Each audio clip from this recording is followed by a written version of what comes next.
E aí, turma, como vocês estão? Agora estaremos resolvendo os exercícios da semana 2 do PET volume 2. Então, vamos lá? No primeiro exercício, fala o seguinte: considere o álcool, a gasolina, o óleo diesel e o gás de cozinha.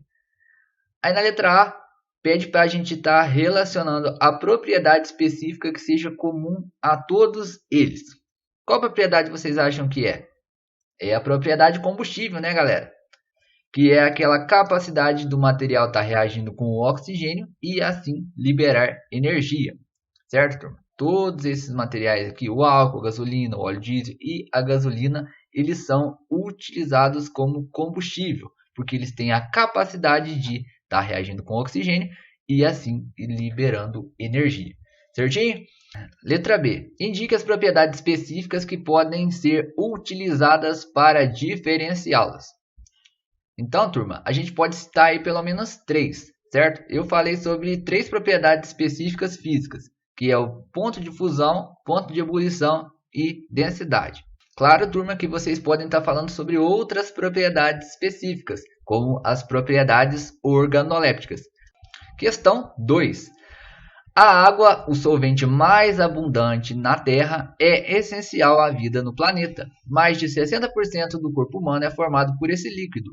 Um dos modos possíveis de reposição de água perdida pelo organismo é a ingestão de sucos e refrescos, tais como a limonada, composta de água, açúcar, que é a glicose, limão e, opcionalmente, gelo. Um estudante observou que uma limonada fica mais doce quando o açúcar é dissolvido na água antes de se adicionar gelo. Isso ocorre porque com a diminuição da. Então, antes ainda de analisar as alternativas, pessoal, a gente precisa estar analisando ali o que acontece quando a gente adiciona gelo na limonada. Quando a gente adiciona gelo na limonada, o que acontece com a temperatura do sistema? A temperatura ela diminui, concorda comigo? Então, ó, falou que a limonada ela fica mais doce antes de colocar gelo. Então, em uma temperatura maior, a limonada ela fica mais doce. Por que ela fica mais doce? Porque tem uma maior quantidade de açúcar dissolvido, certo? Então, depois que a gente adiciona gelo, ela fica menos doce, porque a temperatura diminuiu, certo? Então, se fica menos doce, ela fica com uma menor quantidade de açúcar dissolvido, beleza? Então, a partir disso, a gente já pode estar analisando as alternativas. Então, vamos ler de novo a última frase, que diz o seguinte: isso acontece porque com a diminuição da letra A, densidade, turma? Não, né, galera? Quando a gente adiciona gelo na água, não ocorre diminuição da densidade. Então, a letra A está incorreta. Letra B. Isso acontece porque com a diminuição da temperatura, até aqui está fazendo sentido, aumenta a solubilidade da glicose. Não, né, galera? Porque quando se adiciona gelo, a gente diminui a quantidade de glicose dissolvida, porque o suco ele fica menos doce. Então, a letra B ela está incorreta. Letra C. Isso acontece porque com a diminuição da temperatura, diminui a solubilidade da glicose. Com certeza, não é, galera?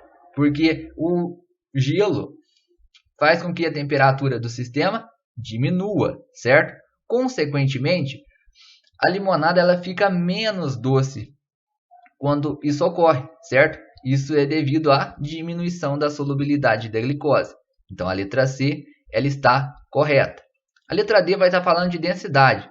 Não é, pessoal. Quando você adiciona gelo ali na limonada, não ocorre diminuição da densidade. Então, a letra C, na verdade, ela está correta. Questão 3. Na questão 3, pessoal, vai apresentar para a gente uma tabela, certo? Com diferentes materiais e seus respectivos valores de densidade na temperatura ambiente, ok? Aí o exercício vai falar o seguinte: ao adicionar água pura à temperatura ambiente, pedaços de cada um desses materiais, observa-se flutuação de apenas de.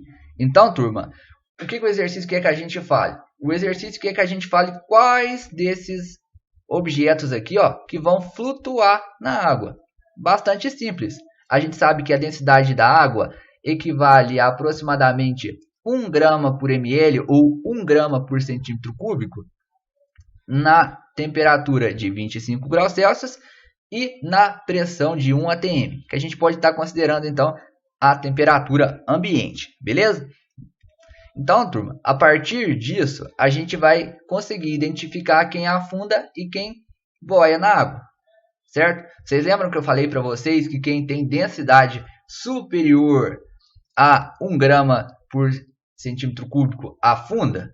Então, aqueles materiais que apresentam densidade superior a 1 grama por centímetro cúbico afundam na água, enquanto aqueles materiais que apresentam densidade inferior a 1 grama por centímetro cúbico, eles vão estar, então, boiando na água. Então, a partir disso, a gente só precisa estar analisando essa tabela aqui e ver quais desses materiais apresentam densidade inferior a 1 grama por centímetro cúbico para dizer quais deles vão boiar. Então, a gente pode ver isso está ocorrendo com o bambu e com o carvão. O bambu ele apresenta densidade 0,31 até 0,40 gramas por centímetro cúbico, enquanto o carvão ele apresenta densidade igual a 0,57 grama por centímetro cúbico. Então essas densidades são inferiores a 1 grama por ml. Então vão fazer com que eles boiem na água. Então, observando as alternativas, a alternativa correta vai ser a letra D. Questão 4. 4 tubos contêm 20 ml, 20 ml de água cada um.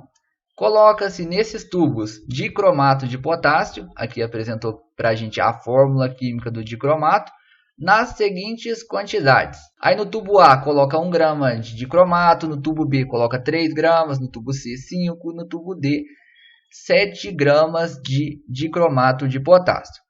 Aí o exercício vai continuar falando. A solubilidade do sal a 20 graus Celsius é 12,5 gramas por ml de água.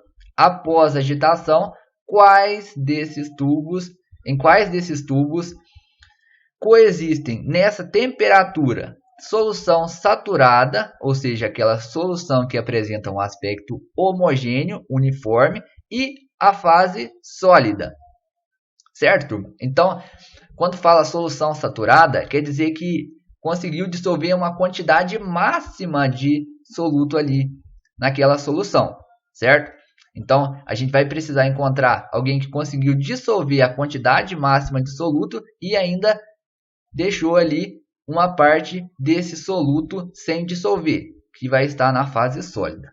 A gente sabe então, turma, que para cada 100 ml de água, a gente vai conseguir dissolver uma quantidade máxima de 12,5 gramas de dicromato, certo? Então, a gente vai precisar fazer aí uma regra de 3, ok? Para a gente determinar qual que vai ser a quantidade máxima que eu vou conseguir dissolver em 20 ml de água, ok? Então, a gente sabe que a gente consegue dissolver 12,5 gramas de dicromato para cada 100 ml de água. Concorda comigo? Então, a gente vai precisar descobrir em 20 ml de água quanto que a gente vai conseguir dissolver. Então, 12,5 está para 100 e 20 vai estar para X, certo? Então, esse valor X aqui que a gente vai encontrar vai ser a quantidade máxima de dicromato que nós vamos conseguir estar dissolvendo em 20 ml. Então, fazendo a regra de 3, multiplicando cruzado, x vezes 100 e 20 vezes 5, a gente vai encontrar que a quantidade máxima de dicromato vai ser 12,5 gramas. Então, qualquer valor acima disso, pessoal, a gente não vai conseguir solubilizá-lo totalmente na solução, beleza? Então, a partir disso, é só analisar aqui os valores, beleza? Então, observem que no tubo B tem 3 gramas de dicromato. Então, a gente vai conseguir solubilizar 2,5 e vai sobrar meia grama que não vai se solubilizar, que ela vai ficar na fase sólida. Então, turma, nesse tubo aqui vai coexistir uma solução saturada com a fase sólida, ok? Então, a gente vai conseguir solubilizar uma quantidade máxima de dicromato que é 2,5 e sobra meia grama sem solubilizar. Isso também vai ocorrer para o tubo C e para o tubo D, porque eles apresentam quantidade de dicromato superior a 2,5 gramas. Então, a alternativa correta, turma, onde vai coexistir uma solução saturada e a fase sólida, vai ser no tubo B, C e D, porque eles apresentam valores de dicromato superior a 2,5, que é a quantidade máxima de dicromato que eu consigo dissolver em 20 ml de água. E aquela porção restante, turma, ela vai ficar na fase sólida, sem dissolver. Agora, turma, vamos fazer a questão 5. Na questão 5, vai falar o seguinte: um cliente forneceu 40 gramas de ouro para um ourives fazer uma pulseira com uma liga cuja massa fosse 80% de ouro e 20% de cobre. O que é uma liga, pessoal? Uma liga é uma mistura. Então, o cliente ele queria que o ourives ele fizesse uma mistura do ouro com o cobre, certo? Onde nessa mistura haveria 80 partes de ouro e 20 partes de cobre, ok? Ao receber a pulseira, o cliente mediu seu volume e encontrou 3,5 centímetros cúbicos. O ourives foi honesto ou não? Justifique sua resposta por intermédio de cálculos. Aí apresentou para a gente a densidade do ouro, que é 20 gramas por centímetro cúbico, e a densidade do cobre como sendo 10 gramas por centímetro cúbico. Então, turma, observem que nessa questão aqui vai ser uma aplicação direta do princípio de Arquimedes, que a gente viu que Arquimedes ele conseguiu descobrir como calcular o volume de objetos irregulares através do deslocamento de água. Então, a gente vai precisar identificar quais vão ser as quantidades de volume deslocadas pelo ouro e pelo cobre e ver se vai dar isso aqui, 3,5 centímetros cúbicos. Se a gente encontrar que o deslocamento vai ser esse, então o ourives ele foi honesto. E se der um valor diferente de 3,5, quer dizer que o ourives não foi honesto. Então ele foi desonesto. Então, turma, vamos analisar os dados. O cliente ele forneceu 40 gramas de ouro para o ourives fazer uma pulseira que tivesse 80% de ouro e 20% de cobre, certo? O exercício informou para a gente que a massa de ouro que o cliente deu era 40 gramas e a densidade do ouro era 20 gramas por centímetro cúbico. E apresentou para a gente a densidade do cobre, que era 10 gramas por centímetro cúbico. Porém, a gente não sabe a massa do cobre que foi colocada, certo, turma? Que era para ser colocada aí nessa liga. Então, vamos determinar isso? Então, a gente sabe o seguinte.